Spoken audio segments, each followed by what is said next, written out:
Anche per questa puntata, Attuali Talk ospita uno spazio dedicato a Il Veneto, il periodico fondato nel 1888, edito dall'Associazione Identità Veneta e diretto dal giornalista e documentarista Matteo Venturini. L'argomento della puntata di oggi è quello dell'economia e di conseguenza ho pensato di raccontarvi come funzionavano alcuni settori all'interno dell'economia della Repubblica di Venezia. Dobbiamo iniziare con il dire che la Repubblica di Venezia fu caratterizzata sin dal suo principio da una fortissima vocazione commerciale. La forte espansione però avvenne tra il XIII e il XV secolo. Siamo all'incirca tra il 1200 e il 1400. Questo rese Venezia una vera e propria egemone all'interno dei commerci tra Oriente e Occidente. Il settore tessile all'interno dell'economia era uno tra i più vasti, se non addirittura il più vasto in assoluto.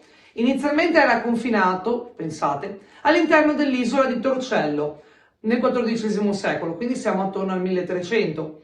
Ma l'industria laniera arrivò a diffondersi all'interno di tutto il dogado. Vi era già all'epoca un severo controllo della lana e anche del suo rapporto qualitativo ed aveva uno standard veramente alto rispetto all'epoca. I punti di lavorazione non erano solo però all'interno del dogado, ma arrivarono ad allargarsi anche allo stato da terra, arrivando soprattutto nei territori del Bergamasco. Pensate che in questo settore nel 1602 lavoravano all'incirca 36.000 persone, un numero veramente enorme per l'epoca. Un settore un po' più particolare all'interno dell'economia della Repubblica di Venezia era quello della manifattura degli strumenti musicali. All'epoca era una delle esportazioni di prodotti di lusso, uno dei prodotti più richiesti dalle famiglie nobili, le quali, grazie alla diffusione delle partiture, avevano iniziato una vera e propria cultura della musica strumentale. E quindi il valore veniva aggiunto anche grazie all'utilizzo di materie prime pregiate e richiamava così, nella Repubblica di Venezia, artigiani e maestranze un po' da tutta Europa. Altri settori erano floridi e particolari, pensiamo al vetro oppure al merletto, però non possiamo fare a meno di citare l'editoria veneziana, che fu importante in tutta Europa anche per tre innovazioni che portò nella scrittura e nella stamperia dei libri. Ad esempio il carattere corsivo, la virgola uncinata oppure il formato in ottavo. Io, come sempre, vi saluto e vi auguro un buon Veneto giornale e un buon Veneto regione, oltre che una buona serata.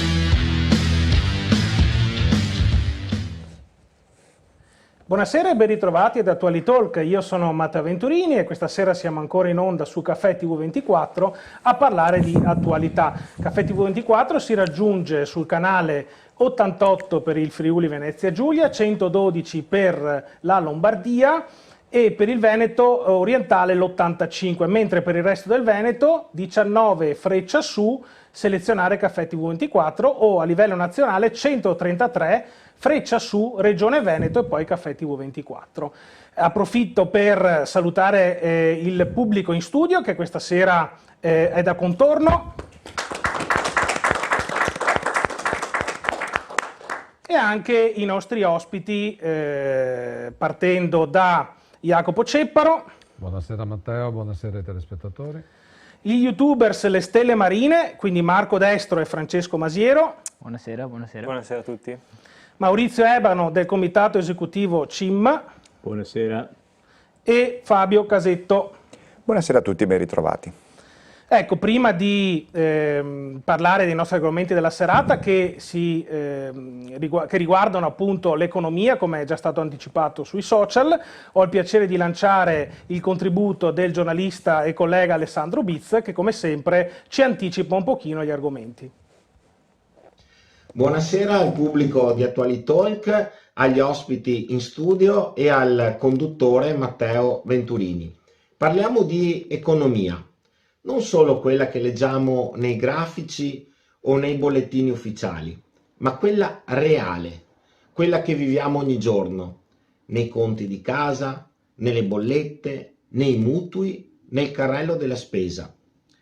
Negli ultimi 20 anni l'economia europea e quella italiana hanno attraversato fasi molto diverse. All'inizio degli anni 2000, con l'ingresso nell'euro, abbiamo vissuto il famoso caro prezzi.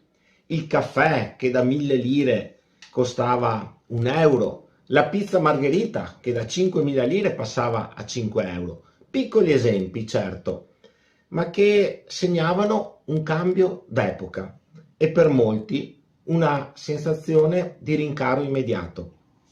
Poi, per quasi 20 anni abbiamo conosciuto una lunga stabilità, crescita lenta, inflazione bassa, un'economia che sembrava reggere l'equilibrio pur tra mille difficoltà, finché dal 2020 in avanti tutto è cambiato. La pandemia ha bloccato la produzione, la guerra in Ucraina ha fatto impennare i costi dell'energia e delle materie prime e in poco tempo ci siamo ritrovati dentro una spirale di rincari che ha travolto famiglie e imprese.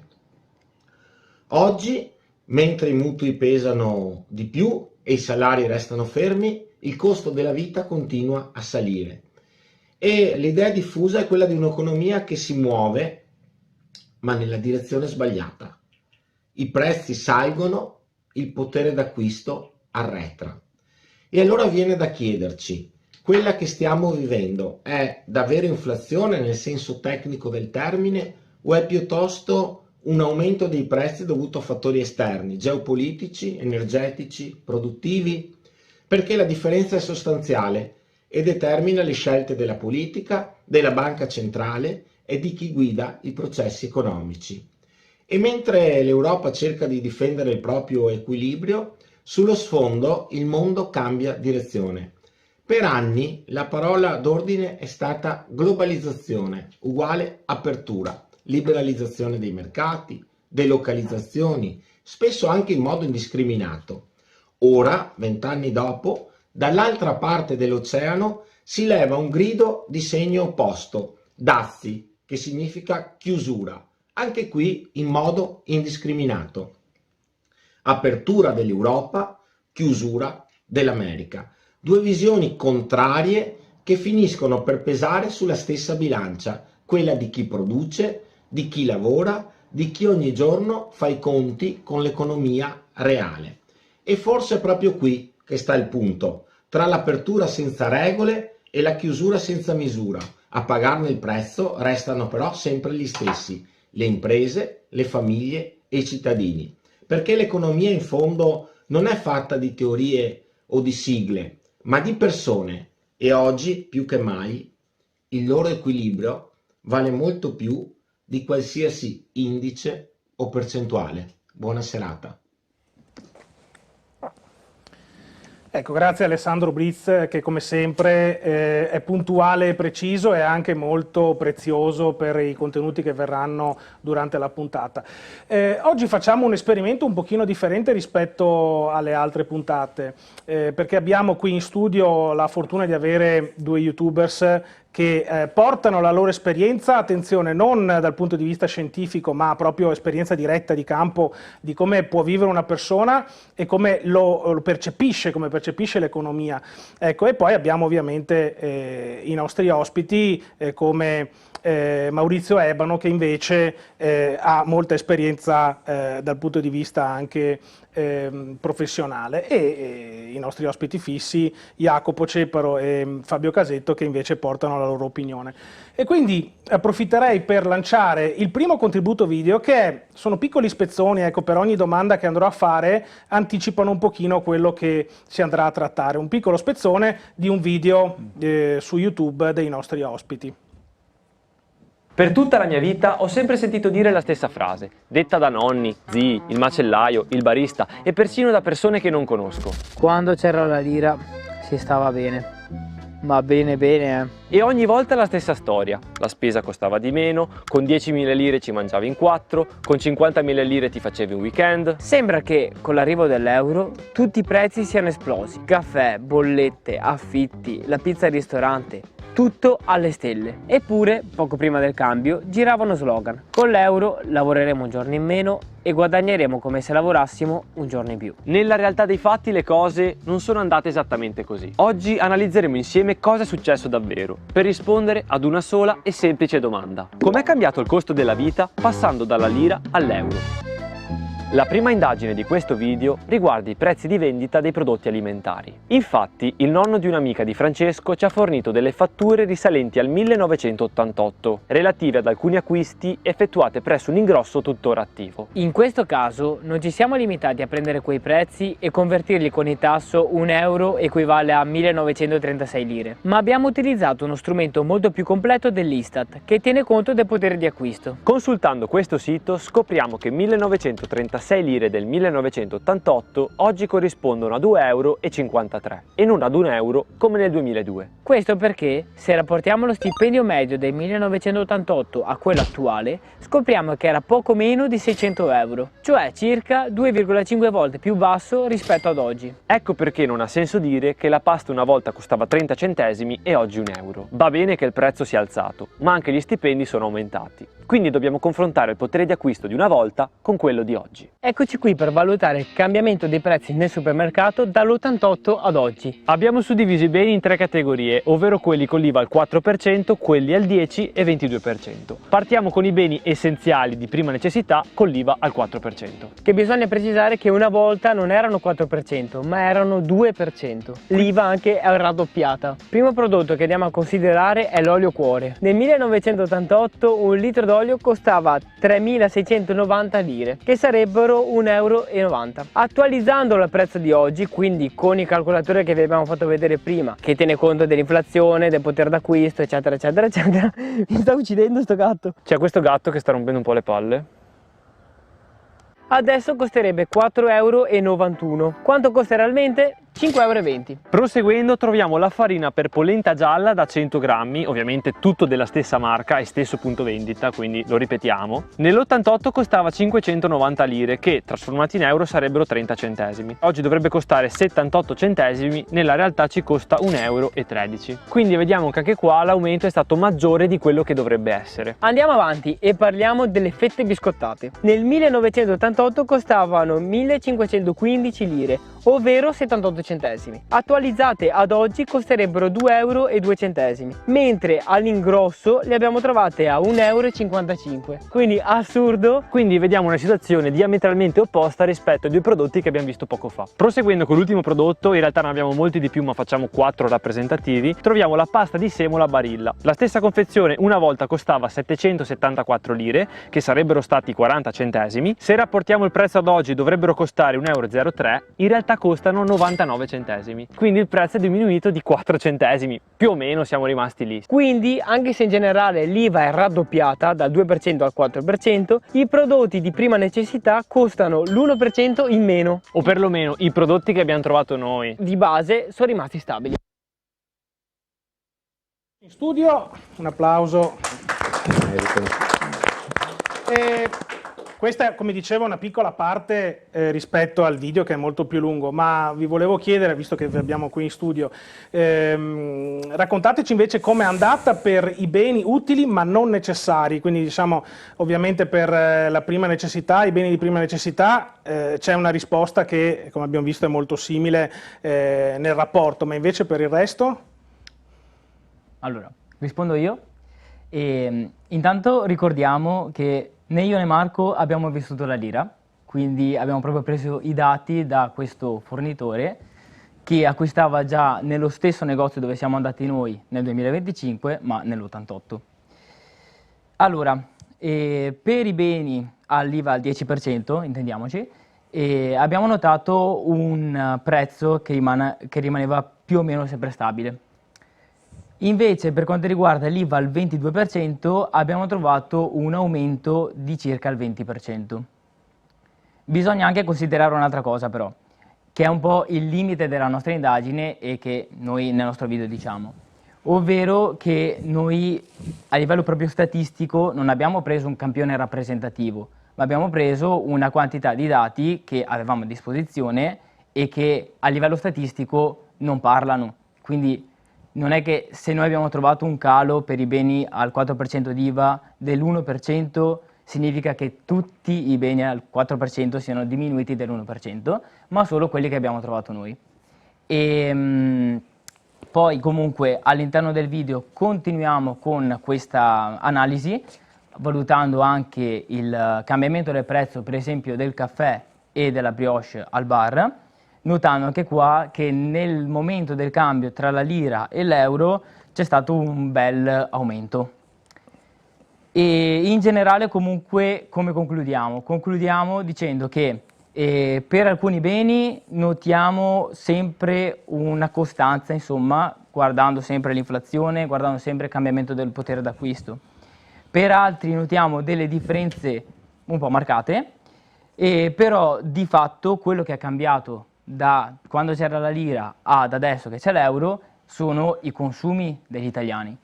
Perché una volta bastava uno stipendio per mantenere una famiglia, adesso non bastano, forse 2 ne bastano, forse, e questo è dovuto al fatto che ora bisogna avere il telefono, bisogna avere il computer, perché sennò per esempio a scuola non si possono fare i PowerPoint, esempio banale, ma anche perché altri beni hanno aumentato, cioè sono aumentati di prezzo in una maniera molto più importante. Per esempio le automobili e gli affitti delle case, dei quali non abbiamo ancora parlato perché vogliamo fare un secondo episodio.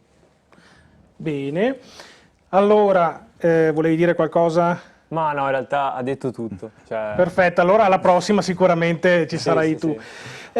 Volevo fare una domanda ai miei ospiti in studio. Come abbiamo visto si parla di inflazione. Secondo voi quali strumenti sono possibili per fronteggiarla? E partiamo da Maurizio, quindi abbiamo anche un parere più professionale. Allora, sappiamo come viene calcolata l'inflazione. Ogni anno vengono introdotti dei beni di largo consumo e vengono tolti altri beni che non sono più di alto consumo. Pertanto il calcolo dell'inflazione ormai nel mondo gira in un modo analogo tra Stato e Stato. In Europa ormai il calcolo è per tutti quanti uguale, il confronto magari si fa tra l'uso di alcuni beni negli Stati Uniti o nel Canada o nel Giappone rispetto all'uso che possiamo fare in Europa. Il problema reale era quello che dicevano i ragazzi prima, è che noi nell'arco degli ultimi 20 anni, o forse 30, ma diciamo dall'inizio di questo secolo, abbiamo completamente cambiato alcuni usi e alcuni costumi. Gli usi e i costumi nel particolar modo è che il dato casa è rimasto invariato ed è all'interno sempre del pacchetto dell'inflazione ed è quello che incide di più, perché sia per il ragionamento della compravendita sia per il ragionamento degli affitti i prezzi dall'inizio del secolo, o diciamo tra la fine dell'altro secolo e l'inizio di questo secolo, sono realmente raddoppiati in termini di valore. In più sono aumentati notevolmente dal momento in cui, pertanto negli ultimi 5 anni, si è introdotto il meccanismo del cosiddetto 110% con la qualificazione degli immobili, ma più che altro legato al ragionamento dell'uso delle materie prime, che è il problema più grosso che noi abbiamo, cioè nel senso che abbiamo dei problemi diciamo, sulle scelte dei materiali che ci impongono dei prezzi molto più alti, e questo ovviamente sta incidendo moltissimo sul livello di inflazione. Però il calcolo che era stato fatto dai ragazzi prima, che poteva andare bene rispetto ai beni alimentari o diciamo di prima necessità, nel momento in cui andiamo sugli immobili vediamo che il ragionamento della scelta malsana, come dico io, anche se ha dato frutto per quanto riguarda il lavoro edile, pertanto i lavoratori che hanno lavorato nell'arco dal 2020 allo scorso anno, il problema reale è che le materie che vengono utilizzate sono materie che derivano dal petrolio, i cappotti termici, e il petrolio ovviamente sappiamo che dal 2021 è schizzato a prezzi esorbitanti, non parlo della benzina o del gasolio che sono aumentati per altri problemi, ma nella realtà i prezzi della trasformazione del petrolio in cappotto termico e in altri tipi di meccanismi, al di là delle altre materie che servono per l'edilizia in termini gestionali. Questo ovviamente ha fatto schizzare i prezzi e d'altra parte fa schizzare ogni giorno in più la valutazione dell'inflazione che c'è. Grazie Fabio. Sì, mi riaggancio un attimo anch'io a quanto hanno caparbiamente detto i youtubers, ma anche Maurizio che mi ha preceduto, perché sì, mi ha fatto molto riflettere vedere alcuni passaggi del video, poi rispondo alla domanda, però devo partire un attimo da dietro, perché sì, come dicevate prima, che mi ha preceduto, alcuni beni all'epoca magari non ce li avevamo, cioè oggi si hanno tutta una sfilza di accessori che 30 anni fa, 40 anni fa non si aveva il computer, non si aveva il cellulare,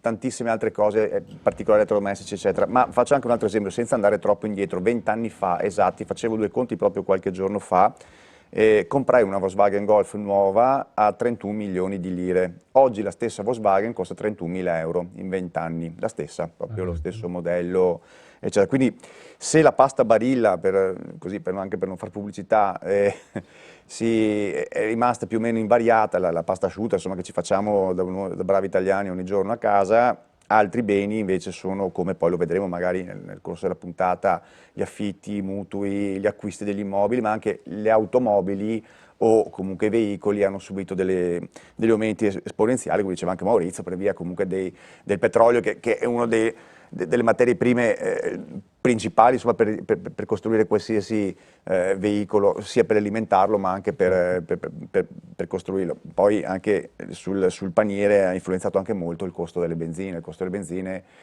i ragazzi sicuramente lo avranno visto, fine anni 90 quando appunto facevo il pieno prima nel 2000 della macchina, ad oggi è più che raddoppiato diciamo, il prezzo, e quindi già lì per quanto gli stipendi sono raddoppiati, però se mettiamo tutto quanto nel calderone qualcosa non va. Per rispondere alla domanda sul cosa si può fare, secondo il mio punto di vista servirebbero delle misure strutturali e strutturate che vadano in primis a fare un pochettino quello che ha fatto la Francia fondamentalmente, cercare degli accordi con la grande distribuzione per quei prodotti che subiscono, hanno subito o subiranno per via degli andamenti geopolitici piuttosto che altre dinamiche mondiali, quindi una sorta di prezzi calmierati. Poi serve anche degli accordi forti a livello industriale, cioè servono che i governi, adesso parliamo dell'Italia, un governo italiano, ma comunque in generale i governi, ecco, perché l'inflazione non è solo che ce l'ha l'Italia, ce l'hanno anche altri paesi, i governi investano molto di più su quello che sono le politiche industriali, che diano un po' più di respiro alle imprese e non pressione fiscale del 64% se va bene a un'impresa, perché ovviamente una pressione fiscale così alta i prezzi aumentano, e se aumentano i prezzi non è che io imprenditore aumento il mio prezzo e conseguentemente aumento anche lo stipendio, aumento il mio prezzo per avere un maggior guadagno, ma lo stipendio del mio operaio rimane quello e il mio operaio non può comprare il mio prodotto. C'è proprio una catena che si sta inceppando, ma è palese, lo dicono i dati, l'ha detto anche un pochettino il giornalista Biz prima, più o meno, insomma, l'ho sintetizzato magari in maniera un po' più sporca di quello che ha detto in maniera più egregia il giornalista, ma è il mio modo appunto di percepire. E ultimo, ma non ultimo, contro i miei interessi, ma comunque sono anche del settore, i bonus. I bonus sì, ok, danno un grossissimo respiro, specie in alcune categorie, insomma la mia categoria, per chi è tecnico, comunque che ha a che fare con il comparto edilizio immobiliare, sono state delle manne dal cielo fino a un certo punto, però è altresì vero che sono delle situazioni temporanee che invitano, diciamo così, a spendere, a fare determinati interventi, ma non quanto per il senso di fare l'intervento, ma per avere l'agevolazione. Noi italiani, se ti danno €1, fai 50 km per fare la spesa per risparmiare €1, siamo fatti così e siamo difficili da scardinare in questo, quindi la politica del bonus, qualunque bonus venga dato, noi lo pigliamo per aver preso il bonus, non per quello che sta alle spalle. Però il bonus di per sé, per come sono stati fatti nel recente periodo, non sono così convinto che abbiano portato benefici, qualcosa diceva anche Maurizio prima, quindi insomma mi fido anche per l'esperienza di Maurizio e sicuramente i dati economici lo dicono. Quindi sì, riforme strutturali, dicevo, politiche industriali che mirino ad abbattere la pressione fiscale e accordi con la GDO poi per cercare di far partire il volano. Ecco, questo è il punto di vista, ma insomma, ascoltiamo. Jacopo. Misure contro l'inflazione. Cos'è l'inflazione? Leggo perché voglio essere preciso. L'inflazione è l'aumento generalizzato e prolungato dei prezzi che porta alla diminuzione del potere d'acquisto, di cui si parlava prima, della moneta e quindi del valore reale della grandezza monetaria. Attenzione però, perché abbiamo due tipi di inflazione, da aumento della domanda e da diminuzione dell'offerta. Quella degli ultimi anni è stata un'inflazione da diminuzione dell'offerta. Salivano i prezzi dell'energia perché, grazie alle nostre lungimiranti politiche, abbiamo tagliato i rifornimenti di energia dalla Russia per comprarli a 4 volte tanto da altre fonti. Vediamo adesso l'inflazione da aumento di domanda. Cosa vuol dire? Che la gente chiede più di un bene. Perché chiede più di un bene? Perché ha più soldi da spendere. Non mi sembra una cosa così brutta il fatto che la gente abbia più soldi da spendere e quindi una cosa costa di più. Non so perché entro certi limiti bloccare l'inflazione. Ah, sì, perché i tedeschi sono rimasti 90 anni fa scioccati dall'inflazione della Repubblica di Weimar e quindi hanno imposto a tutta l'Eurozona, visto che gli conveniva, di tenere l'inflazione al 2%. Forse, dico forse, gli è andata bene per un po' a loro, a noi evidentemente no. Ho un ricordo preciso, ragazzi, scusate il paternalismo, degli anni '80, in cui c'era l'inflazione al 12%. E ti compravi una macchina con una pipa di tabacco, la casa te la pagavi in 10 anni, non in 40 come adesso, e c'era un ascensore sociale che funzionava alla perfezione. I figli degli operai diventavano tranquillamente dottori e avvocati. Oggi non si fa più. Evviva l'inflazione. Passiamo al secondo argomento, sempre con un'introduzione video delle stelle marine.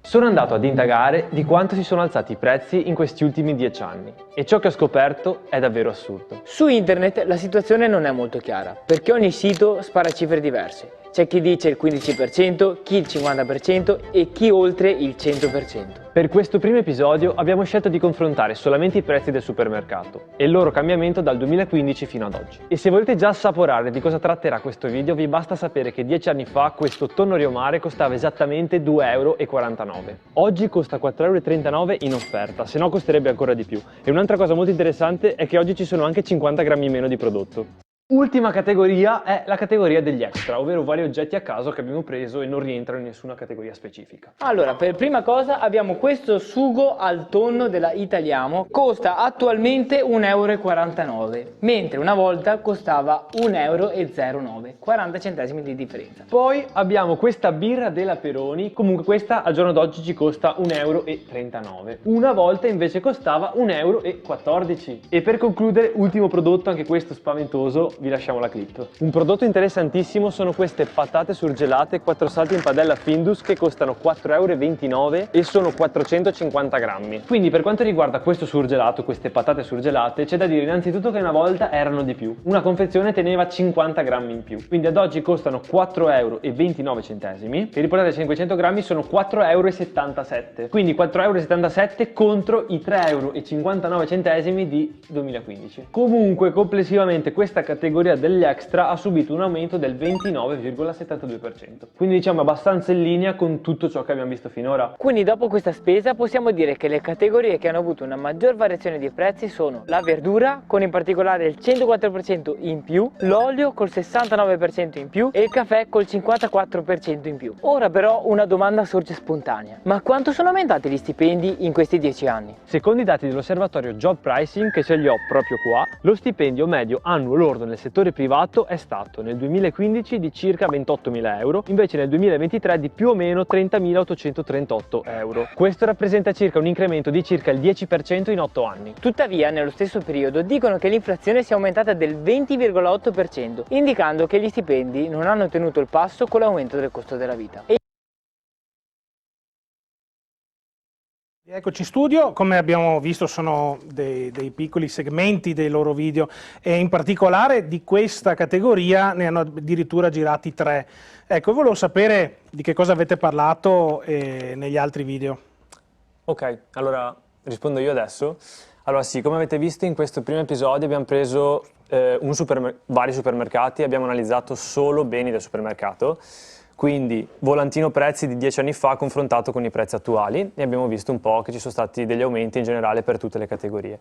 Abbiamo fatto altri 2 episodi in cui abbiamo analizzato varie categorie come può essere, parlavamo prima, le automobili oppure la benzina, abbiamo visto abbonamenti come può essere Spotify, Netflix, i gelati, in particolare ad esempio proprio i cartelloni, quelli esposti fuori da bar a distanza di 10 anni fa contro oggi.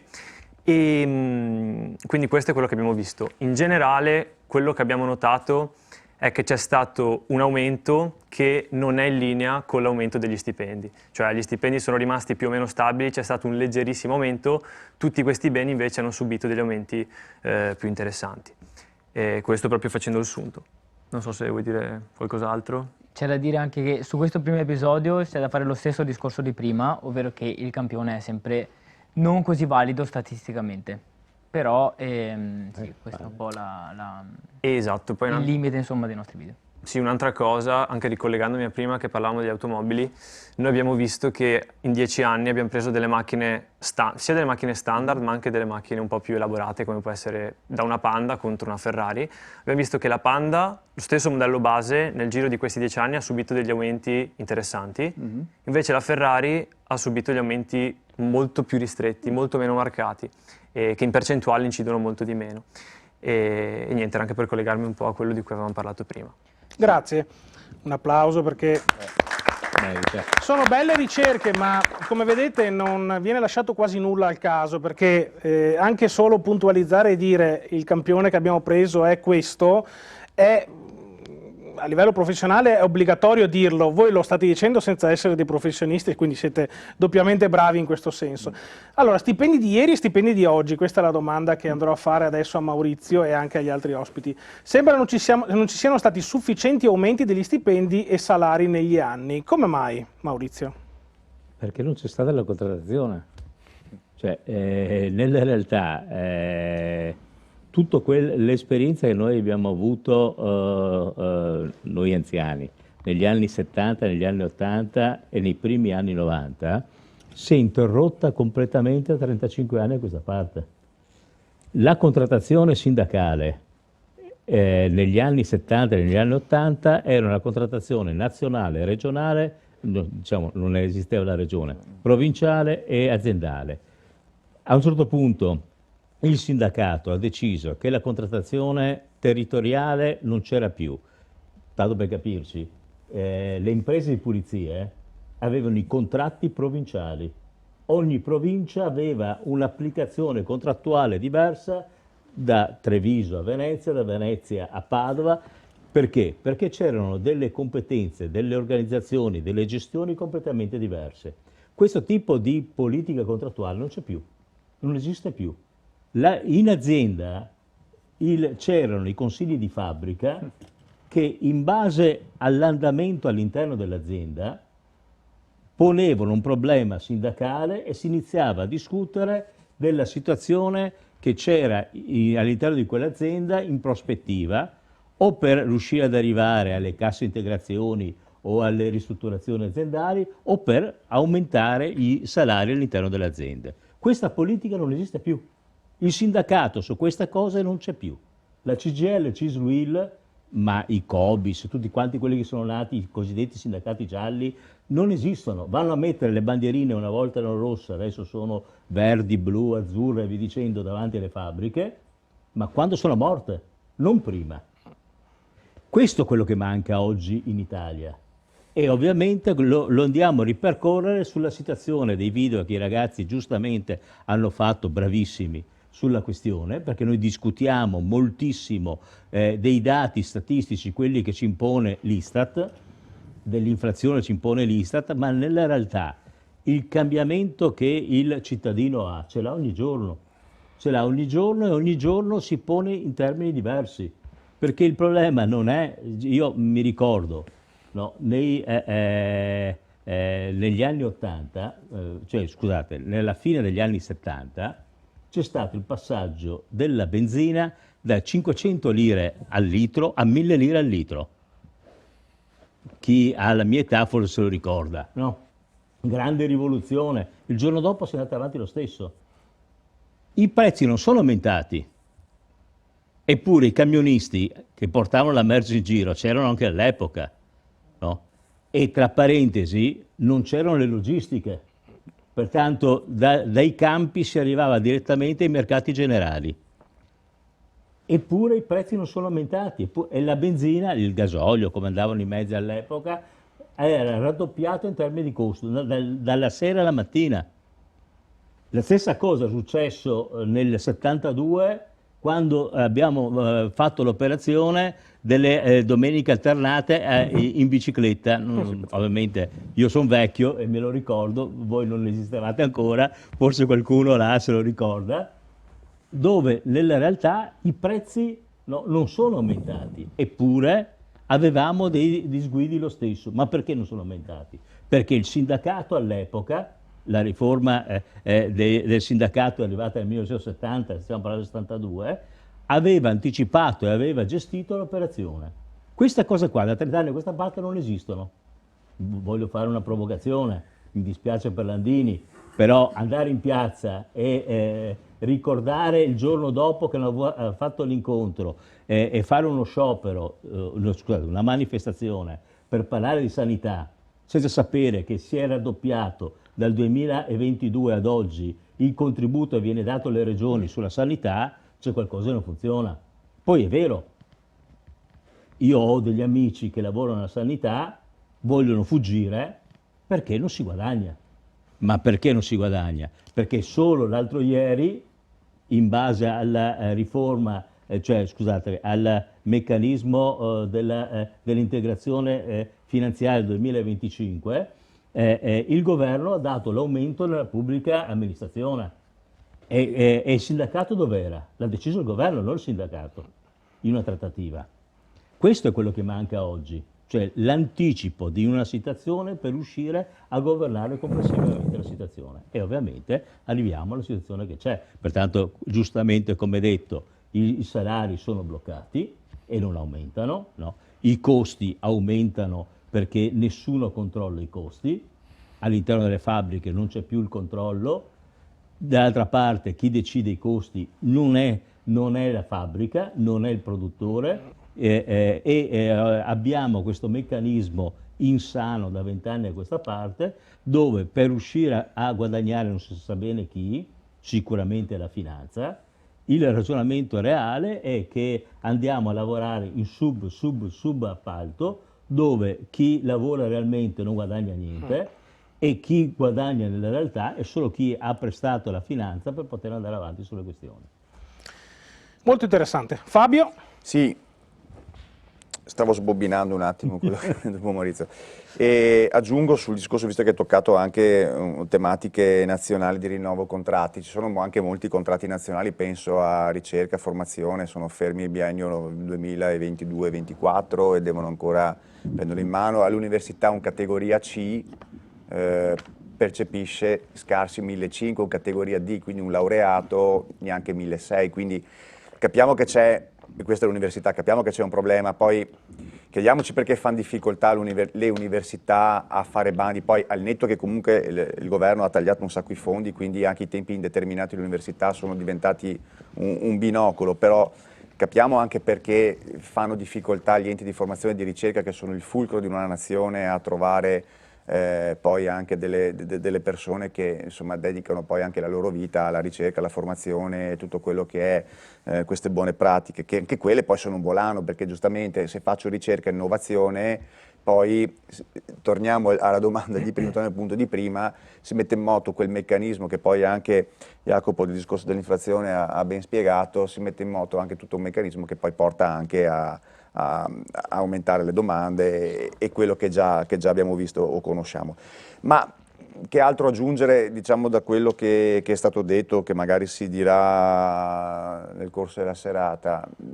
Ribadisco quello che siamo fermi fondamentalmente a degli stipendi bassi, siamo fermi per vari motivi e anche gli aumenti che ci sono, che sono quelli percepiti, che anche i dati che sono stati poc'anzi sviscerati non sono in linea con, chiamiamo l'inflazione, come le definizioni che prima ha dato Jacopo o quello che è, comunque fanno fatica a stare in linea e anche se c'è un aumento non riescono a colmare il gap che c'è stato precedentemente, quindi anche se ho 100 euro in più al mese, però se per via dei costi energetici, come abbiamo menzionato prima, ma anche per gli altri costi, mi aumenta 200, io non riesco a recuperare non riuscirò mai a recuperare quel gap che ho, quindi ho l'impressione sì di guadagnare di più, ma a conti fatti non riesco comunque a risparmiare, perché poi il problema più grande qual è? È una nazione che fa fatica a risparmiare, o meglio risparmiano sempre più determinate categorie, ma sono categorie che sono totalmente scollate con la vita quotidiana dei comuni mortali,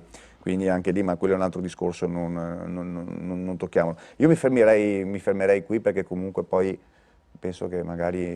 Sentiamo allora cosa ha da dire anche Jacopo. Beh, l'argomento è di una complessità mostruosa, nel senso che un pezzo è stato sacrosantemente detto, le gabbie salariali sono saltate, e un altro pezzo è stato detto ancora prima, il fatto che le femministe, anziché rendere libera la donna di scegliere, l'hanno costretta a dover lavorare per far tirare avanti la famiglia, no? Però il discorso è anche macroeconomico, nel senso che l'Italia, gran parte della ricchezza passata dell'Italia derivava dalla possibilità di esportare svalutando la moneta. I due principali sbocchi di esportazione erano gli Stati Uniti e la Germania. Con la Germania dal 2001 in poi non è più stato possibile svalutare, quindi la ricchezza complessiva non è che sia diminuita, si è sperequata. Pur rimanendo un popolo di fortissimi risparmiatori, l'Italia detiene la ricchezza privata più alta del pianeta, poi se si parlerà di debito pubblico ne riparleremo. Questa ricchezza si sta distribuendo in maniera assolutamente squilibrata, quindi abbiamo una quantità di povertà in aumento e una quantità di ricchi sempre più ricchi. È qui che sta il problema sociale, perché poi alla fine, ragazzi, l'economia deve servire alla gente. Io ogni tanto faccio questa domanda. È la moneta che deve stare al servizio delle persone o sono le persone che devono stare al servizio della moneta? Spero proprio che la risposta sia la numero 1, è la moneta che deve stare al servizio delle persone. Allora spiegatemi il pareggio di bilancio in Costituzione, perché dice esattamente il contrario. Quindi nel momento stesso in cui asserviamo le persone a un parametro di Maastricht, evidentemente tutto il discorso salta, quindi anche qualsiasi ragionamento di equità sociale che dovrebbe essere alla base di tutto. Hai detto una cosa molto interessante riguardo alla moneta.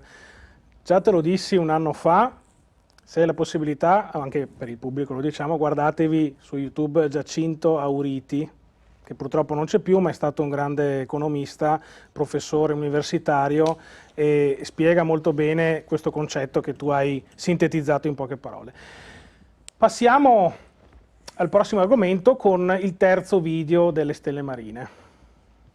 Costa di più vivere in centro Milano o in centro Venezia? Oggi risponderemo a questa domanda. Benvenuti nel primo episodio di questa serie dove sfideremo città contro città per capire dove conviene davvero vivere. Come vedete, qui siamo a Venezia, circondati dalle gondole e dall'acqua. E oggi andremo a vedere quanto costa vivere qui, quindi stipendi, shopping, trasporti, affitto e tante altre cose. Mentre qui siamo a Milano, esattamente davanti al Duomo, proveremo a fare lo stesso identico percorso di spese in entrambe le città e alla fine confronteremo il tutto con lo stipendio medio milanese e veneziano. Tutti dicono che Milano è carissima, affitti alle stelle e vita frenetica, ma anche Venezia non scherza. Infatti un vecchio detto dice che questa è la città dei signori, quindi tutt'altro che economica. Detto questo, possiamo partire con la prima spesa della giornata, la colazione. Come vedete sono proprio fuori dalla stazione di Venezia e siamo qui per fare il primo test, ovvero la colazione. La faremo in entrambi i posti nel bar più vicino alla stazione, che si trova là. Quindi andiamo. E dopo aver fatto meno di 100 metri a piedi ho raggiunto la prima tappa di questa sfida. Una volta entrato ho ordinato un cappuccino e una brioche al cioccolato e ho dovuto mangiarla in piedi perché non c'era nessun tavolino a disposizione. Alla fine cappuccino e brioche mi è costato solo 3,80 €, cioè devo dire solo perché mi aspettavo molto di più. E dopo essere stati a Venezia siamo venuti anche a Milano, infatti quella lì è la stazione centrale e siamo qui per andare a fare colazione. Andiamo a cercare un bar, è in quella direzione, è molto vicino, andiamo a vedere. Anch'io dopo aver camminato poco più di un minuto ho raggiunto il bar più vicino alla stazione e ho ordinato le stesse identiche cose di Francesco. Ovviamente ho consumato tutto al banco per vivere la stessa identica esperienza di Venezia e per avere due servizi confrontabili correttamente. Appena uscito dal bar e per una colazione a base di cappuccino e brioche ho speso la bellezza di 3,70 €. Siamo qui per fare un breve recap per capire quanto abbiamo speso a Milano e quanto si spende a Venezia. Guardando le sfide, su 8 sfide che abbiamo fatto, ben 5 sono state vinte da Milano, mentre 2 da Venezia. Una, ovvero la spesa al supermercato, è risultata un pareggio. Se però andiamo a sommare queste 8 sfide in un unico valore giornaliero, notiamo che per vivere a Milano con le nostre stime, con i nostri dati, con i nostri esperimenti, spendi 99,2 € al giorno. Se invece vai a vivere a Venezia, che ricordiamo ha perso 5 sfide su 8, spendi 89,79 € al giorno. Perché tutte le sfide che ha perso Venezia le ha perse di pochi centesimi, qualcuna di pochi euro. Invece quelle uniche 2 sfide che ha perso Milano le ha perse di tanto, soprattutto gli affitti che incidono un casino. Per questo motivo possiamo dire ufficialmente che Milano è risultata la città più costosa tra le due. Lascerei la parola alle stelle marine per raccontare qualche aneddoto, perché qui purtroppo il video era molto lungo e anche molto interessante, però non c'è il tempo, diciamo, fisico per vederlo tutto. Ok, beh allora, questo video, innanzitutto c'è da dire, noi forse siamo più un canale, cerchiamo di portare intrattenimento che insegna qualcosa, quindi come prima il limite è sempre quello, cioè noi ad esempio la colazione l'abbiamo fatta nel bar più vicino alla stazione centrale. Avremmo dovuto prendere tutti i bar del centro di Milano, tutti i bar del centro di Venezia, cosa infattibile sia per questioni economiche che per di tempo, quindi abbiamo fatto delle semplificazioni. Alla fine comunque abbiamo visto che la maggior parte delle sfide, come la colazione, pranzo al McDonald's, la spesa, un piccolo snack con Coca-Cola e tramezzino, in generale le spese erano molto simili. Abbiamo confrontato i due centri, quindi centro di Milano e centro di Venezia, e quello che abbiamo visto comunque in generale è, a livello assoluto, Milano risulta più costosa di Venezia, soprattutto a causa degli affitti. Quindi, dicevo poco fa, le spese più semplici cambiano di poco, magari di qualche centesimo, di qualche euro, però più o meno siamo lì. l'affitto è quello che fa veramente la differenza, quindi nel totale c'è questo. E alla fine del video, proprio l'ultimo minuto, abbiamo preso in considerazione anche gli stipendi medi, perché ovviamente una persona che va a vivere a Milano tendenzialmente ha la possibilità di guadagnare di più di uno che vive a Venezia, perché noi abbiamo visto Venezia è basata sul turismo, su piccole attività, ristorazione, invece a Milano ci possono essere anche grandi aziende, più uffici, quindi è più facile guadagnare un pochino di più. E quindi confrontando le spese totali sullo stipendio medio abbiamo visto che è meglio essere un milanese a Milano che un veneziano a Venezia. E questa è un po' l'esperienza, ripeto, sempre in maniera molto oggettiva, cerchiamo di renderla divertente, che tutti possano guardarla, cerchiamo di insegnare sempre qualcosa, però c'ha dei limiti, ma questo è un po' quello che spieghiamo. Sì, noi ovviamente ogni volta diciamo che ci sono dei limiti, ma semplicemente per dire che se il nostro caffè che abbiamo ordinato costa, cioè se la nostra colazione che abbiamo ordinato costa 3,80 euro a Venezia e 3,70 euro a Milano, non significa che tutti i bar di Venezia sono più cari di 10 centesimi, come prima non significa che tutta la frutta, tutta la verdura era più cara del 100%, quindi è un po' questo il perché diciamo sempre di questi limiti. E altra cosa che volevo dire è che sarebbe stato più giusto prendere lo stipendio mediano piuttosto che lo stipendio medio delle varie città. Il problema è che non troviamo dati ufficiali sullo stipendio medio della città di Milano nello specifico e nella città di Venezia nello specifico. Quindi per questo motivo abbiamo preso lo stipendio medio, insomma. E un'ultima cosa che volevo dire, a me, cioè personalmente, mi è risultato assurdo, cioè il fatto di dire una città esclusiva, storica come Venezia, e alla fine di tutto è risultata più economica di Milano, che è una città molto semplice, cioè semplice nel senso vivibile, ci vivono molte persone, ci lavorano in tanti, e questo per me è stato un po' un paradosso. Cosa interessante che ho notato. Poi ve lo spiego io. Grazie. E focalizzerei l'attenzione sui prezzi degli affitti e più in generale l'acquisto delle case. Pro e contro negli ultimi anni. Quindi partiamo da Fabio, visto che insomma viene dal settore. Prima di risponderti, grazie per la domanda, prima di risponderti, così me lo tolgo dalla testa, ai ragazzi grazie perché veramente state dando dei dati molto interessanti. Tradotto, per vivere a Venezia o Milano servono 3.000 euro al mese, punto. Cioè, parliamoci chiaro, avete fatto il conto, 92 euro al giorno, 89. Sì, noi abbiamo messo mangiare media, fuori. Per carità, tutto quello che vuoi, però diciamo uno magari che lavora, che è costretto a mangiare fuori, eccetera, è un dato significativo questo, per quanto diciamo da prendere con le pinze, come giustamente avete spiegato, eccetera, però è significativo della situazione attuale, considerando anche gli stipendi medi, considerando che prima menzionavo un impiegato universitario 1.500-1.600, insomma è un po' difficile. Allora, il mercato immobiliare, degli affitti? Affitti e anche Affitti vendite, e compravendite. Allora, il mercato delle vendite, le compravendite, come ormai insomma, abbiamo imparato, specie da quando si è cominciato a parlare con i mutui subprime, quindi comunque dal 2007, eccetera, è un mercato molto altalenante che segue due parametri, che è quello dei tassi di interesse e quello dell'inflazione. Quindi è inversamente proporzionale, cioè più aumentano i tassi, più diminuisce la richiesta, no, di case, di conseguenza la richiesta di case poi abbassa il prezzo e per rifar partire il volano ovviamente i mutui prima si abbassano e poi si rialzano, perché quando si vede che la gente impazzita compra casa perché si ha la percezione che si è abbassata, boom, i mutui poi salgono. Quindi è un po' tutto, corre leggermente sfasato, ma si insegue l'andamento dei tassi con l'andamento del mercato. Attualmente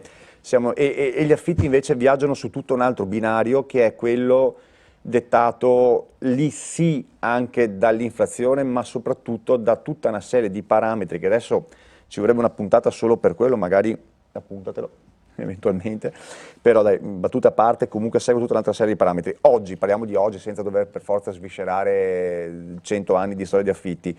Oggi siamo arrivati a livelli inauditi e mai toccati per quanto riguarda il caro affitti. Basti pensare che una stanza, una semplice stanza, una camera per uno studente, meno di 500 euro è diventato abbastanza difficile, non dico impossibile, ma abbastanza difficile trovarlo nelle città universitarie. E questo per tanti motivi, è successo a quelli che diceva anche Maurizio prima, ci sono stati tanti fenomeni, la guerra in Ucraina, Maurizio che mi ha preceduto, insomma comunque avete concordato un po' tutti, da Jacopo ai ragazzi e Maurizio, tutta una serie di fattori, dalla pandemia, la guerra eccetera, che hanno portato a un aumento spropositato di prezzi e di conseguenza questi prezzi si sono poi scaricati dove? Sugli affitti. E c'è anche un altro fenomeno, si fa difficoltà a trovare immobili in affitto, quindi quando c'è difficoltà di trovare un immobile in affitto, quel poco che c'è aumenta. E queste sono è l'ABC del mercato. Poi il caro amico Jacopo, che è molto attento anche a numeri eccetera, sicuramente, anzi sono curioso, aspetto allora Jacopo, passiamo in automatico. Non è finito. Finisco un attimo e poi aspettiamo tutti volentieri, diciamo, il punto di Jacopo. Ma quindi dicevo, gli affitti, ormai trovare un immobile in affitto è difficile, quel poco che c'è a prezzi esorbitanti. Di conseguenza cosa fa la gente? Dice, ma se devo spendere 900.000 euro al mese per un affitto, mi compro la casa. Vanno sul mercato dell'acquisto, i prezzi si erano abbastanza, diciamo, calmierati, sgonfiati dopo la bolla del superbonus, dove trovavi anche dei ruderi a prezzi folli, perché con quella che lo compravi per ristrutturarlo a spese, diciamo, dello Stato, ecco, o comunque con questo famoso meccanismo del 110 o del 0, dipende da che punto uno se lo faceva suo, e quindi i prezzi erano scoppiati, ma veramente esplosi, impazziti. Adesso che non c'è più quel meccanismo, che comunque sono subentrate tante altre dinamiche, bam, case diminuite, prezzi abbassati, ma è durato pochissimo perché adesso si stanno aumentando di nuovo, vedi il discorso di prima, affitti cari, pochi appartamenti disponibili in locazione, quindi corsa al nuovo leggermente shiftato, adesso stanno correndo su anche i mutui. Anche lì poi c'è la guerra fra banche, ti faccio il 0,0005 in più, vieni da me, eccetera. Però al netto di questo, se uno guarda i trend si possono trovare anche nei maggiori siti, insomma, del settore, senza per forza fare pubblicità, basta un po' saper googlerare bene e si trovano, e si vede proprio questo inseguirsi in maniera shiftata di questa curva dell'aumento della richiesta e dei prezzi, quindi anche dei tassi. Per chiudere, Padova poi, come le grosse città, Padova rientra in un paniere, diciamolo così, di città italiane che viene monitorato dal Nomisma, che è appunto questo ente di Bologna che analizza i dati del mercato immobiliare italiano. Padova, siamo fortunati, dipende dal punto di vista, che siamo costantemente monitorati, escono 2 rapporti all'anno e per chi è tecnico come me, insomma, li aspettano in maniera trepidante per poter fare le proprie deduzioni. E comunque, per chiudere, Padova, dicevo, è una città complessa per vari motivi, perché c'ha l'ospedale, un grosso polo ospedaliero molto importante, e collegato ad essa, dipende dal punto di vista, l'università. Quindi consideriamo che Padova ha citato 209-210 mila abitanti, abbiamo circa, tra studenti e city user, che sono quelle persone che non vi risiedono ma vengono ogni giorno, circa 100.000 persone al giorno, 70.000 universitari. Ovvio che non tutti 70.000 ogni giorno entrano, però abbiamo potenzialmente 70.000 universitari e circa dai 20-30, insomma una cifra difficilmente stimabile, attorno ai 20-30.000, quindi 100 di lavoratori, quindi circa 100.000 persone che ogni giorno vengono a Padova, che comunque si fermano, risiedono a Padova, e quindi c'è domanda. Tutto questo va a inficiare di conseguenza su quello che è il mercato immobiliare, e Padova, come altre città, ci sono dentro anche Ancona e Genova, per intenderci, in questo paniere, però hanno degli andamenti che sono completamente diversi da quelli di Padova. Basta guardare appunto le tabelle nomisma.it, si trova tutto, ecco. E ultimo dato, il Veneto ha un valore medio al metro quadro che è circa 1.840 euro circa, Padova supera ampiamente i 2.000 euro al metro quadro, e c'è un incremento più o meno del 6% circa dal periodo settembre dell'anno scorso, settembre di quest'anno, insomma, quindi comunque, ma con una previsione appunto, stando a Gabetti piuttosto che altri osservatori, che questo trend si replichi e possa aumentare anche il prossimo anno. Mi fermo qui perché sennò veramente poi... E continua quindi Jacopo, allora. Passo lo scettro a Jacopo. Allora, hai detto praticamente tutto, io a questo punto mi soffermo perché mi è appena fatto venire in mente che il mercato immobiliare potrebbe avvicinarsi all'idea del mercato perfetto. Spiego cos'è un mercato. Allora, prima del Settecento si pensava che il prezzo, perché è di prezzo che stiamo parlando adesso, venisse fatto dal costo delle materie prime più il costo di manufattureria, prezzo al pubblico. Un certo Adam Smith si è reso conto che non era vero niente, tanto è vero che alcune cose rimanevano invendute, ma il prezzo è unicamente fatto, con tutti gli aggiustamenti poi successivi, ma dalla legge della domanda e dell'offerta. Se c'è poca domanda, tanta offerta, il prezzo è basso; se c'è tanta domanda, poca offerta, il prezzo è alto. In parole povere. E in questo caso abbiamo un mercato che teoricamente è perfetto, cioè il mercato è perfetto quando c'è teorica infinita offerta e infinita domanda. Il prezzo delle case non mi spiego perché sia un aumento quando nel 2024 è stato toccato il punto critico di denatalità. Non fanno più fioi, nessuno fa più figli, non comprano più case, ma i prezzi salgono. Chi ha queste case? Non so. Quello che stiamo vivendo a Padova è, come anticipato, assolutamente peculiare, nel senso che il richiamo dell'università domina, quindi c'è un aumento della domanda indotto dall'università e le case coese, soprattutto in centro, dove vogliono andare a vivere gli studenti, perché sono vicine agli istituti. Non è che le case ce ne siano in più ogni anno. Non solo, chi ce le ha se le tiene, soprattutto quelle di pregio, che, se vogliamo, ha lo stesso meccanismo, per spiegare anche a voi come mai Venezia è così cara. Perché, vedete, mentre a Milano, che è città che non conosco, quindi potrei dire una grossa cazzata, ho l'impressione che sia il conto economico, cioè i skei che tirano sui prezzi. A Venezia è lo stato patrimoniale, cioè chi che ha a casa e che si attiene, che tiene sui prezzi. E i ricchi veneziani sono ricchi, ma tanto ricchi, non avete neanche idea. Da bambino, che sono cresciuto a Venezia, vedevo di quelle cose, ma nelle case private, da far paura, stupende, meravigliose. Quindi, cioè, il Florian, che è a Venezia, non è a Milano. E lì un caffè costa quanto? Non so, non voglio neanche saperlo. L'ultima volta erano 6.000 lire, ma... 7 euro. 7 euro siamo andati nel video. E 7 euro supplemento orchestra. Fantastico. Quindi... Sì, però era un'indagine molto più divertente, diciamo, che utile. Sì, l'abbiamo testato nel video. Se poi, e concludo, andiamo in zone meno ambite e vedete che gli affitti e i prezzi delle case sono molto molto più bassi. Certo, sì. E passiamo allora alla parola a Maurizio, così chiudiamo il cerchio, tra l'altro che è veneziano, insomma, Doc.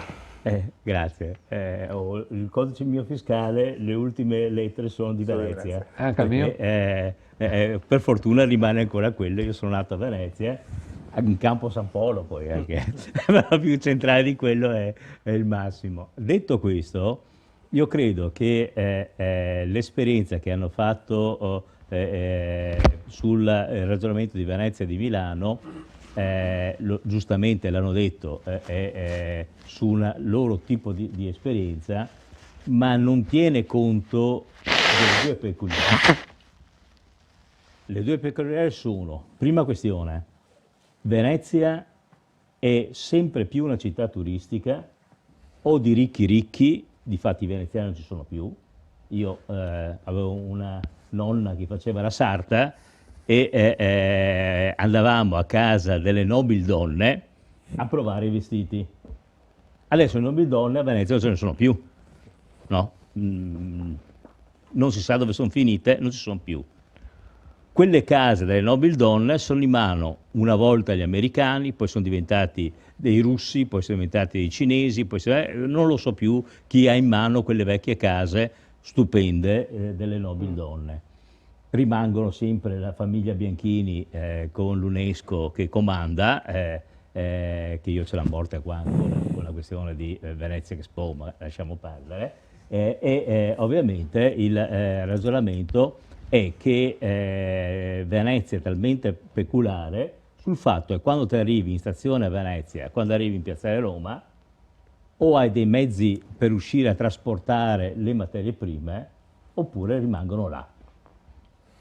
E il trasporto lagunare costa, perché una peata, come si chiama, cioè quelle barche larghe e piatte sotto per riempire di terra per poi fare i lavori, ti costa in termini gestionali. E pertanto Venezia è peculiare per questo, pertanto un chilo di radicchio trevigiano che a Mestre costa 1, per forza di cose a Venezia costa 2. Questo è un problema. Come d'altra parte, il problema d'altra parte di Milano, che conosco, è legato al fatto che chi è che lavora a Milano? Lavorano, come a Venezia, i dipendenti pubblici. Perché ricordiamoci che sia Venezia ha gli uffici del comune, ha gli uffici della provincia, ha gli uffici della regione Veneto. E pertanto migliaia di dipendenti che arrivano tutti i giorni e che hanno un salario fisso di guadagno, che non abitano più a Venezia, ma abitano a Mestre, se va bene, o da altre parti. E la stessa cosa succede a Milano, cioè una città dove nella realtà il guadagno è o alto perché è capoluogo di regione, o dall'altra parte è alto perché ci sono non solo le sedi delle grandi società, ma ci sono le sedi delle banche.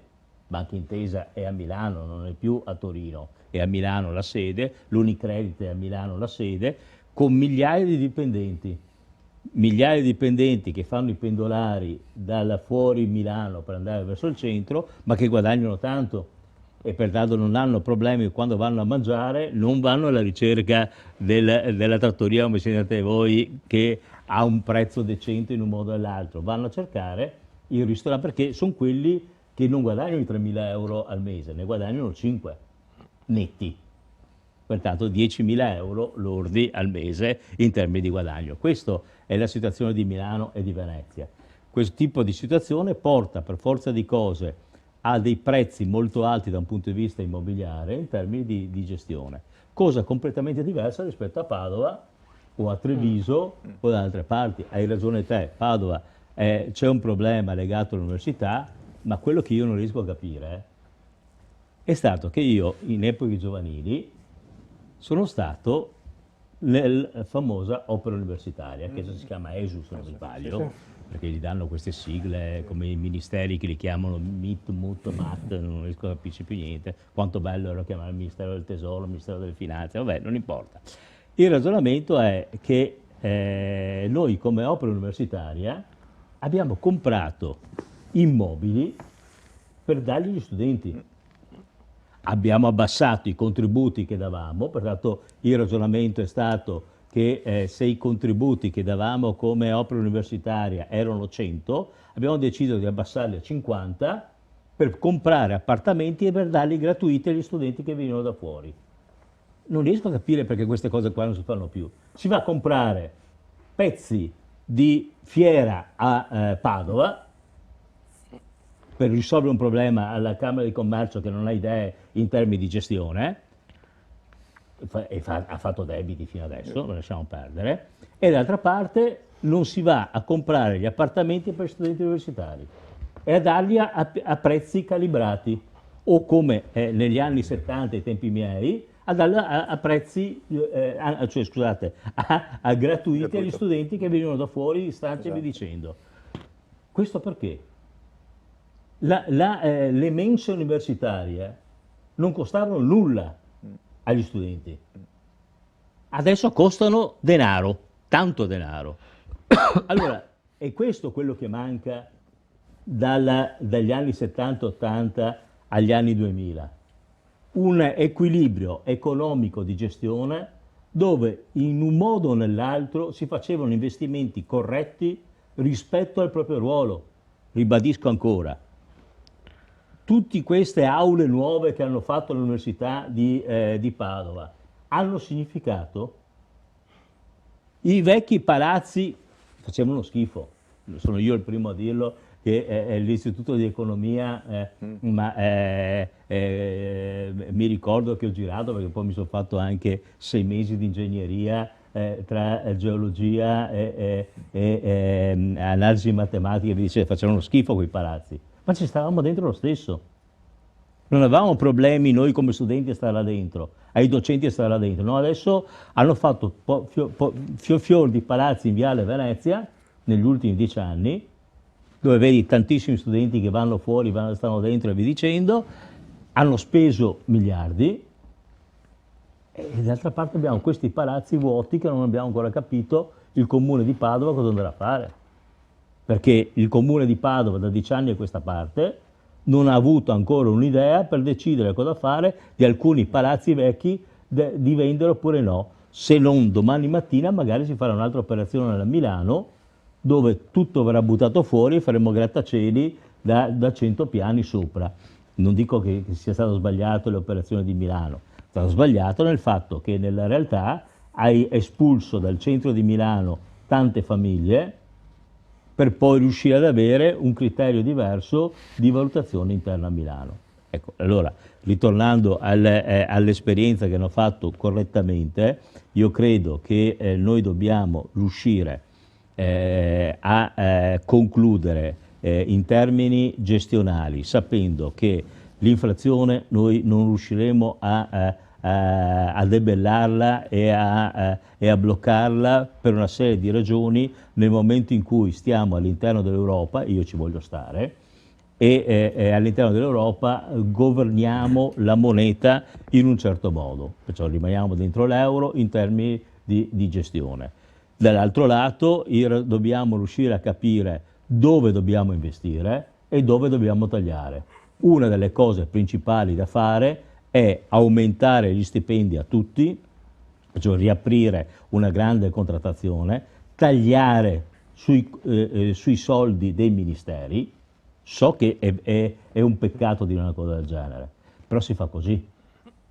Cioè, il ragionamento è: o si fa una moratoria generale, come si è fatto nell'84, dove tutti quanti continuano ancora oggi, a distanza di 40 anni, a dire che c'è stato il taglio della contingenza. No ragazzi, c'è stato il taglio della contingenza, c'è stato il taglio dei contributi statali alle imprese, l'obbligo degli investimenti da parte delle imprese, e d'altra parte lo Stato italiano si è inventato che una parte dei contributi INPS andavano in qualificazione della classe operaia, perché l'idea che ci eravamo dati in quegli anni, sia come sindacato sia come Stato, era che cambiava il concetto di impresa, e nel cambiare il concetto di impresa dovevamo riuscire a dare formazione agli operai che diventavano tecnici di reparto o qualcosa del genere.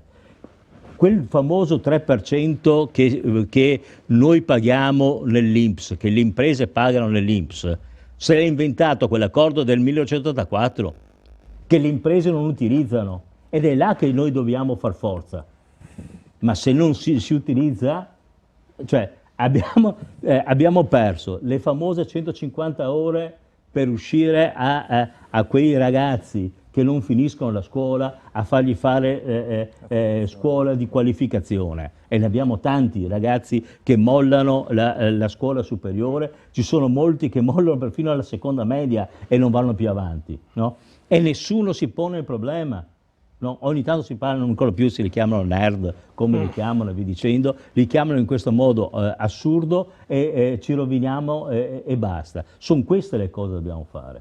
Pertanto tagliare, al di là dell'inflazione, tagliare i soldi che vengono dati al Ministero che non servono, investire in sviluppo di impresa e in sviluppo di lavoro e fare una grande contrattazione. Bene, allora prima di andare in pausa pubblicitaria, a completamento di tutto il discorso che abbiamo fatto fino adesso, vorrei vedere il quarto contributo delle Stelle Marine.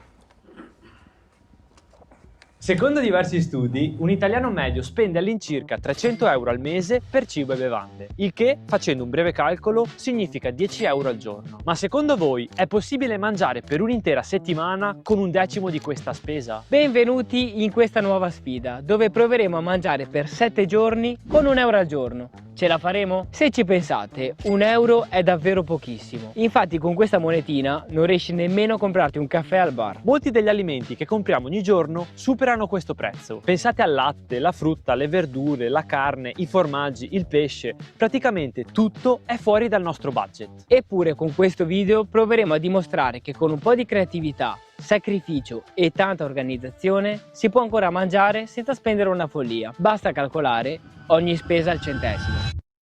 Eccoci qui con l'ultimo pranzo barra colazione barra brunch, perché sono le 11 di mattina. Abbiamo i soliti nostri legumi, mix di legumi, wurstel tagliato a metà e 2 piadinozze. Ultima colazione che andremo a fare, e per questa colazione mangeremo un po' di pane. Andiamo a vedere come è venuto fuori.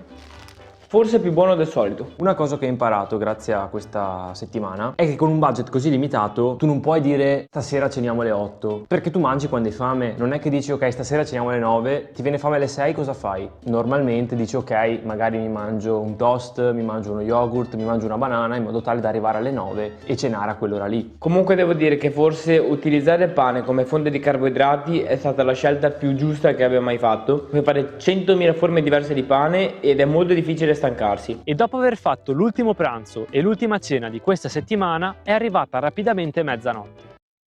Come sapete, a noi piace fare questi esperimenti, sia per far aprire gli occhi che per insegnare qualcosa. Infatti il nostro obiettivo non è solo quello di intrattenervi, ma come abbiamo sempre fatto cerchiamo di insegnarvi qualcosa che vi renda più consapevoli. In questa settimana siamo riusciti a cavarcela con pochissimo, ma non è stato affatto semplice. Abbiamo avuto fame, stanchezza e un sacco di limiti. E se per noi era solo una sfida, per tante persone questa è la quotidianità. Tutti i problemi che abbiamo vissuto in questi 7 giorni, loro li vivono ogni giorno, senza poter staccare. Ecco perché dobbiamo sentirci fortunati. Avere cibo in abbondanza non è scontato e lo spreco non dovrebbe mai essere un'opzione.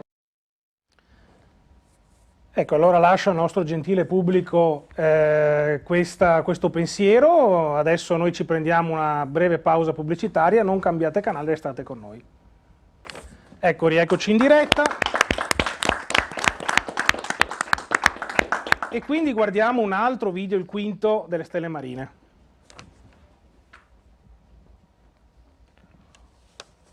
Ma se vi dicessimo che 100 euro non sono sempre 100 euro, ci credereste? Dipende da dove sei, da quanto costa viverci e soprattutto da quanto ci guadagna chi ci abita. In Italia, con 100 euro, ti fai la spesa per qualche giorno e, se sei fortunato, anche un pieno alla macchina. Ma in altri paesi, gli stessi 100 euro ti bastano per vivere un'intera settimana. In questo video metteremo alla prova quei 100 euro e vedremo cosa ci compri davvero, quanti pasti riesci a fare e per quanti giorni riesci a cavartela. Poi allargheremo lo sguardo, stipendi, costo della vita e potere d'acquisto reale. Utilizzeremo dati ufficiali e faremo qualche confronto anche un po' più spinto, perché la verità è questa: con 100 euro in alcuni paesi organizzi un viaggio, mentre in altri ti paghi giusto il parcheggio e nemmeno così comodo. Vi diamo il benvenuto in questo nuovo esperimento. Cosa puoi comprare nel mondo con 100 euro? Iniziamo subito con la cosa più concreta di tutte, ovvero la spesa. Cosa puoi portarti a casa con 100 euro se vivi in Italia, in India oppure in Norvegia? Per capirlo useremo dati reali aggiornati al 2024 e lo faremo in modo pratico, 100 euro di budget e prezzi medi. Quindi niente ipotesi, solo numeri veri. Ora entriamo nel bello di questa comparazione e sfidiamo lo stato più povero contro quello più ricco. Partiamo da quello più ricco. Il carrello che potete vedere è quello della Norvegia. 70 euro in Norvegia ci permettono di comprare queste cose, sono di meno rispetto all'Italia. Ora però passiamo al colosso, a quello che con 100 euro ci permette di comprare quasi tutto al supermercato, ovvero l'Egitto. Quello che state vedendo è il carrello dell'Egitto. Cioè non ci stava più niente. Cioè con 70 euro ti porti a casa il carrello che state vedendo adesso nel video in Egitto. E probabilmente ci campi metà anno. Una cosa scandalosa anche qui sono le uova, perché in Norvegia con 10 euro ne compri 27, invece in Egitto ne puoi comprare 120. Come si può notare da questa prima analisi, i carrelli nei diversi paesi sono completamente diversi. Alcuni sono pieni fino all'orlo, mentre altri sono imbarazzanti. Finora abbiamo visto solamente cosa puoi comprare, ma la vera domanda è: quanta fatica serve in ogni paese per guadagnarli quei 100 euro? Ed è qui che entrano in gioco gli stipendi, il costo della vita e il potere d'acquisto reale. Perché puoi avere il carrello più triste del mondo,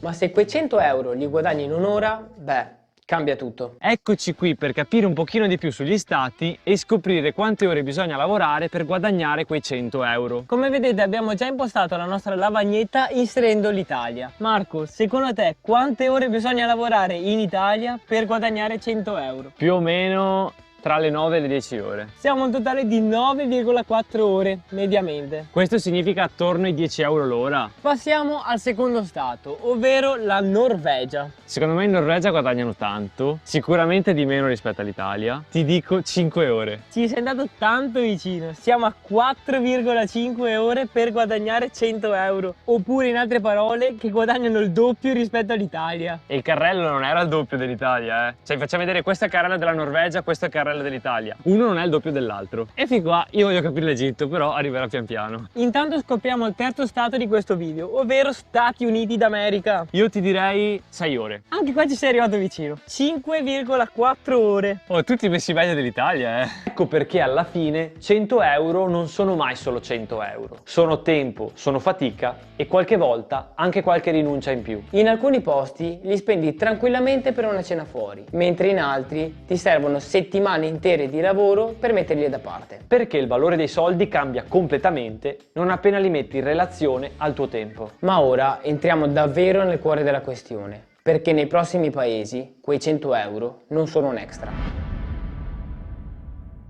Eccoci qui ritornati con gli stati un pochino più interessanti. Infatti cosa abbiamo? Partiamo dall'India. Qui bisogna lavorare tanto per prendere 100 euro. Ma tipo un mese? No, un mese no. Allora, secondo me, io la sparo alta, io ti dico più o meno 50 ore, ma no, è poco. È poco secondo me. Poco più di 100 ore. No, ok, hai sparato troppo alto. Siamo a 70 ore di lavoro per poter guadagnare 100 euro. Qui in particolare parliamo di una settimana e mezza di lavoro. Conta che in Norvegia è metà giornata. Infatti. Lavorate in Norvegia un 10 anni, poi andate in India, a posto, siete milionari. Ok, proseguiamo con la prossima che secondo me è la più interessante in assoluto di questo video, ovvero l'Egitto. Di base io ti direi che in Egitto si prende di più che in India. Io ti dico che in Egitto bisogna lavorare 45 ore. Ti hai sbagliato tutti i calcoli, vecchio. Ma tutti? Raga, in Egitto ti ci vogliono 3 settimane di lavoro per guadagnare 100 euro. Oppure 123 ore. Ma davvero? Cioè, prendono più gli indiani degli egiziani? È folle! È crazy! Cioè voi pensate che una giornata di lavoro in Italia sono più di 10 giornate di lavoro in Egitto e le condizioni lavorative e le ore lavorative sono un po' diverse. Ma quante ore, per curiosità, quante ore lavorano in una giornata in Egitto, lo sai? Te lo dico subito. In Egitto una giornata di lavoro è composta da circa 9 ore, mentre in India 9 ore e mezza. Però la paga oraria dell'Egitto è di 0,8 euro l'ora. Probabilmente a loro basta perché la roba costa poco come abbiamo visto, però è pochissimo.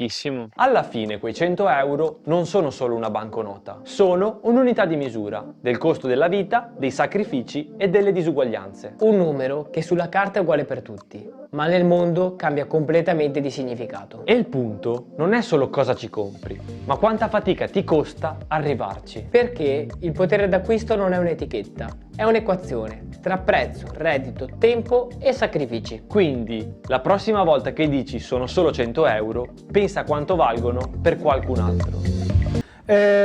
Costo della vita, passiamo già ai nostri ospiti. Sembra proprio che il principio della scala mobile, che in economia è la misura economica che consiste nell'indicizzare i salari in funzione degli aumenti dei prezzi di alcune merci, non sia funzionato alla perfezione. Perché, Maurizio? Torniamo al discorso che facevo prima. Nella realtà quello che è mancato è la contrattazione. Poi dipende. Il dato che loro ponevano, che è il dato che oggi si risalta molto, ci dimentichiamo di tutta quanta quella fascia di dipendenti che con la legge Sacconi del 2001 beneficia dei contributi che arrivano dagli enti bilaterali.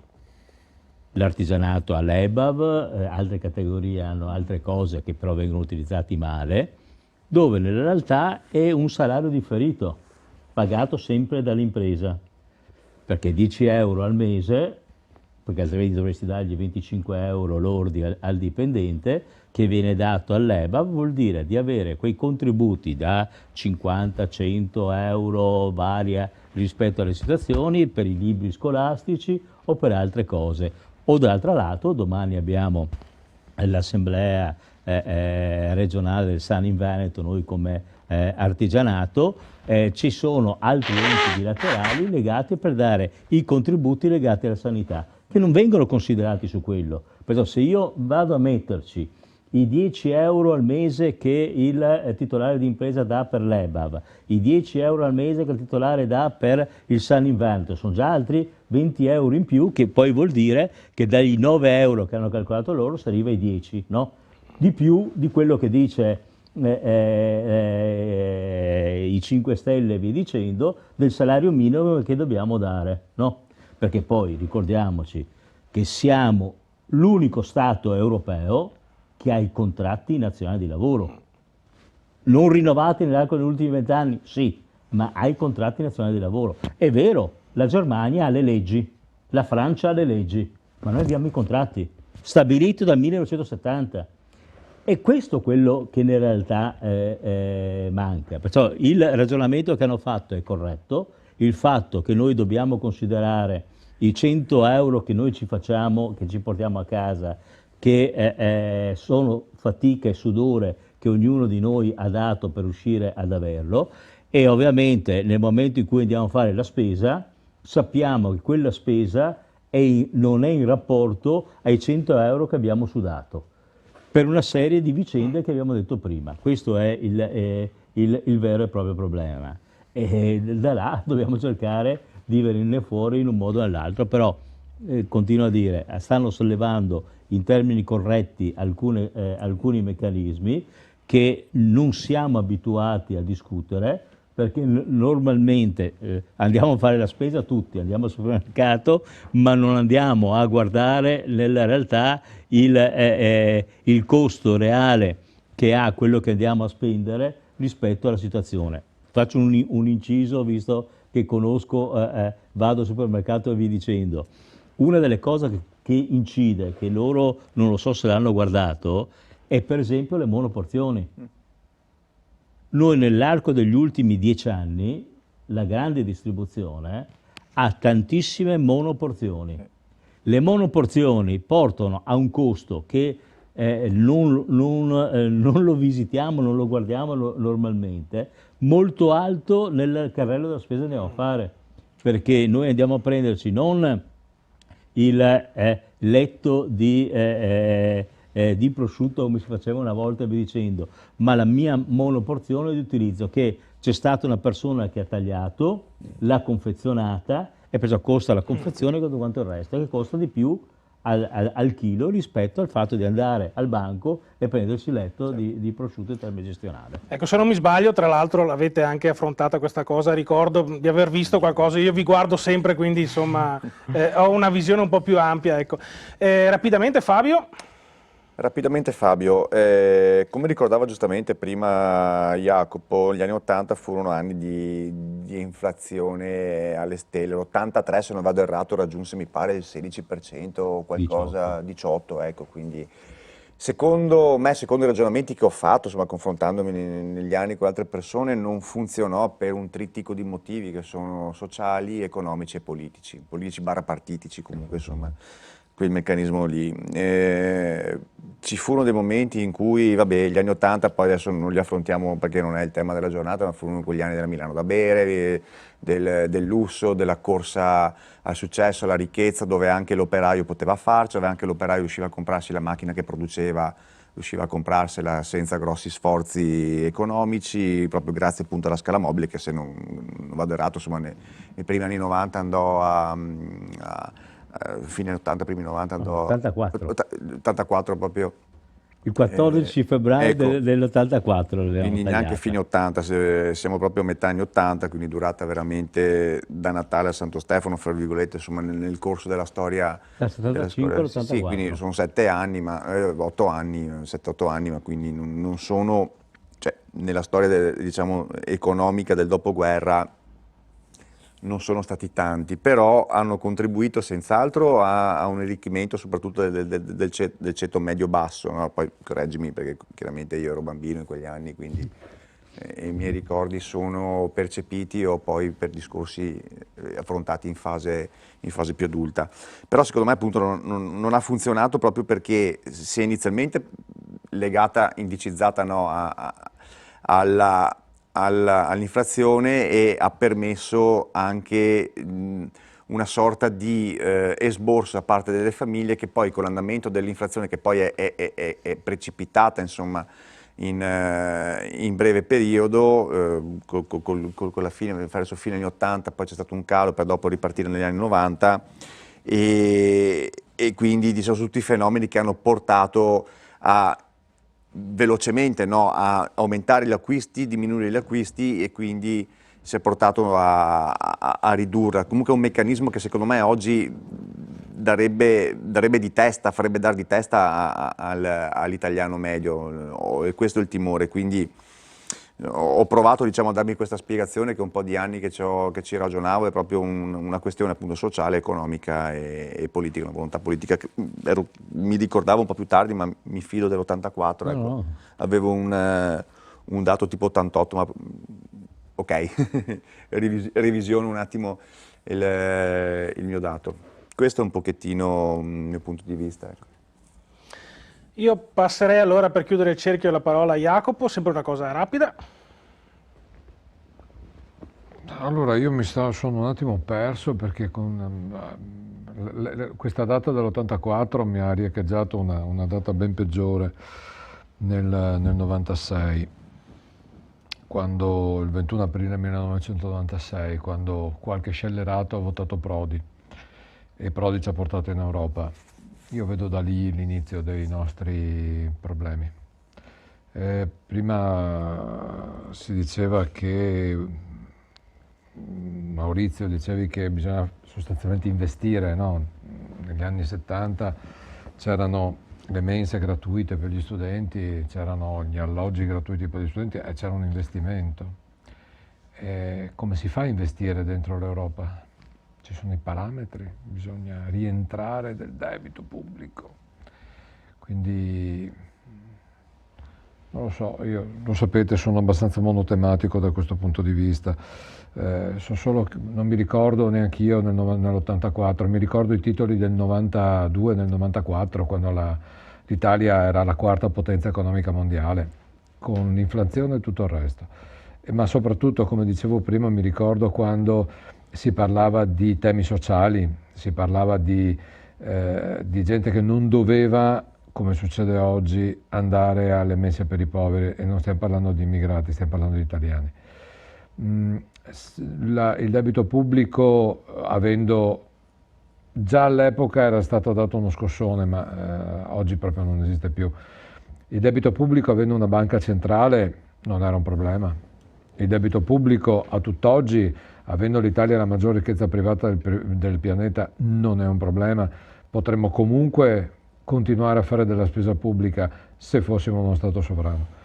Ed è lì il problema dell'Italia, l'Europa. Ecco, allora procediamo con l'ultimo video delle stelle marine.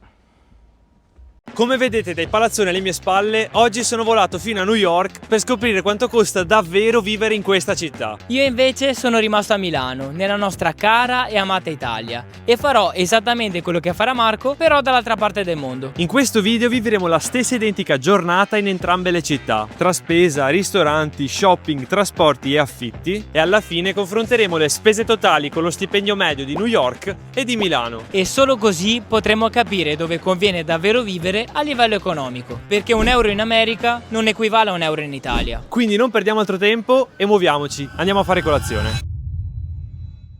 Per quanto riguarda la colazione, il primo passo della giornata andremo da Starbucks, la catena famosissima presente sia a Milano che a New York. Andiamo a vedere cosa troviamo all'interno. Dopo essere entrato mi sono messo a guardare il menù per capire cosa avevo voglia di ordinare. Ovviamente ho scelto una cosa molto semplice, il cappuccino, per essere sicuro che anche Francesco l'avrebbe trovato a Milano. Allora, siamo appena usciti da Starbucks con il nostro cappuccino, l'ho pagato esattamente 5,11 €, costava $5,98. Adesso andiamo a berlo con la bella vista di Times Square perché siamo proprio nella piazza principale di questa città. Vediamo se hanno scritto giusto il nome.